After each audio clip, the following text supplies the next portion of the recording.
Don't play with it, don't be dishonest. Ay, still not understanding. Halo teman-teman, kembali lagi di channel YouTube aku. Oke teman-teman, pasti di sini kalian yang kelas 12 bentar lagi itu bakal ada pengumuman siswa eligible.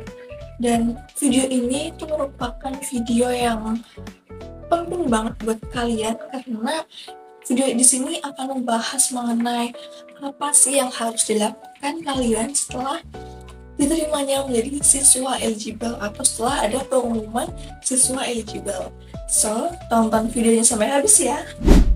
Nah, sebelum aku menjelaskan langkah-langkah apa yang harus dilakukan oleh kalian setelah mendapatkan pengumuman siswa eligible, di sini aku akan menjelaskan atau membahas terlebih dahulu apa sih siswa eligible itu. Nah, jadi siswa eligible itu adalah mereka yang memenuhi kriteria tertentu untuk bisa mendaftar SNBP tanpa tes gitu. Nah, biasanya siswa eligible ini kriterianya itu adalah nilai rapor dari semester 1 sampai dengan semester 5 itu teman-teman. Oke, langsung saja kita masuk ke langkah-langkah apa yang harus kalian lakukan setelah kalian mendapatkan pengumuman siswa eligible. Ini berdasarkan pengalaman aku pribadi ya teman-teman tahun lalu gitu. Nah, langkah pertama setelah kalian itu mendapatkan pengumuman siswa eligible itu adalah mengevaluasi diri.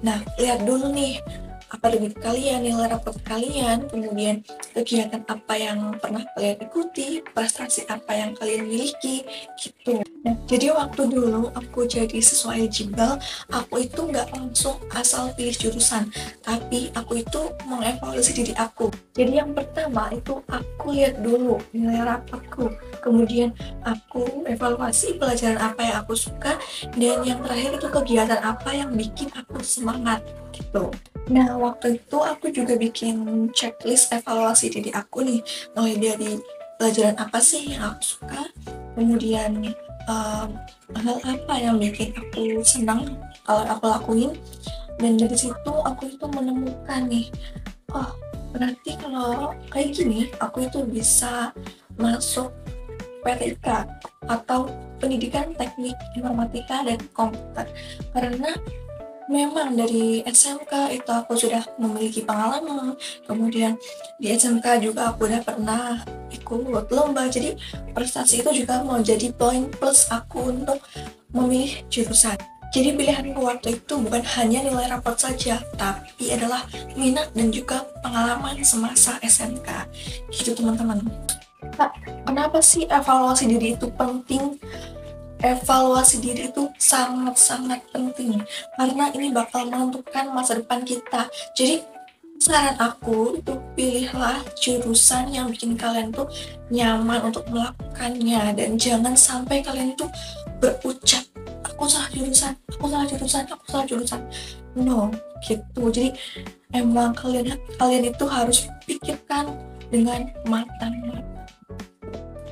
Nah, langkah yang kedua adalah kalian harus riset universitas dan juga riset jurusan. Jadi dulu tuh waktu aku jadi siswa eligible, aku itu langsung kalian bisa evaluasi diri, terus habis itu menemukan nih, oh berarti kecocokan aku itu adalah di sini, dan akhirnya aku cari-cari tahu nih di Google lah, di TikTok, jurusan apa yang relevan dengan aku, dan akhirnya aku nemu jurusan yang menurutku itu relevan dengan yang aku suka, yaitu adalah jurusan Pendidikan Teknik Informatika dan Komputer gitu. Nah, di situ aku mulai searching nih, kira-kira jurusan PTIK ini ada di universitas mana aja gitu, terus akreditasinya itu udah bagus atau belum gitu. Waktu itu aku cari, ternyata yang aku temuin itu PTIK ada di 3 universitas. Yang pertama itu UNES yang sekarang udah jadi kampus aku gitu, kampus. Terus yang kedua itu adalah UNY. Yang ketiga kalau nggak salah itu adalah Brawijaya. Jadi dulu tuh aku bener-bener memilih dengan amat hati-hati, karena menurutku jika kita menjadi siswa eligible itu adalah suatu rezeki yang amat sangat bermanfaat banget buat kita, karena kita masuk universitas itu tanpa tes teman-teman, jadi itu sangat membantu kita.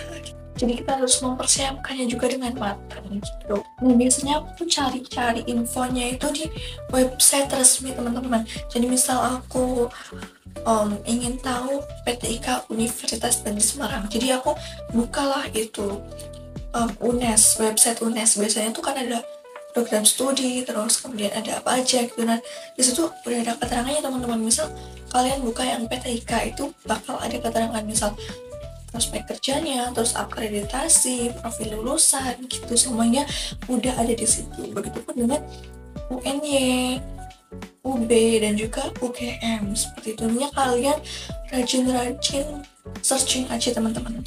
Nah langkah selanjutnya adalah siapkan berkas SNBP dengan sebaik mungkin. Ini merupakan hal yang amat penting, jangan sampai berkasnya itu ada yang salah, karena ini akan berpengaruh gitu ya teman-teman.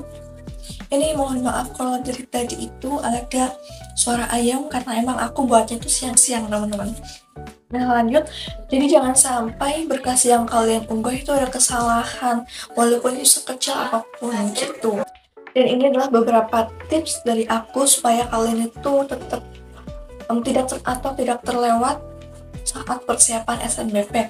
Yang pertama itu adalah catat timeline penting di kalender HP kalian. Jadi misal minggu ini upload portofolio itu dicatat di kalender kalian. Kemudian minggu kedua itu upload apa gitu tuh dicatat. Kemudian yang kedua adalah rajin-rajin cek website gitu. Biasanya kan ada website khusus SNBP gitu. Kalian rajin-rajin cek di situ. Terus yang ketiga, siapkan diri jauh-jauh hari. Supaya apa? Ya supaya nggak buru-buru, supaya nggak keteteran gitu teman-teman.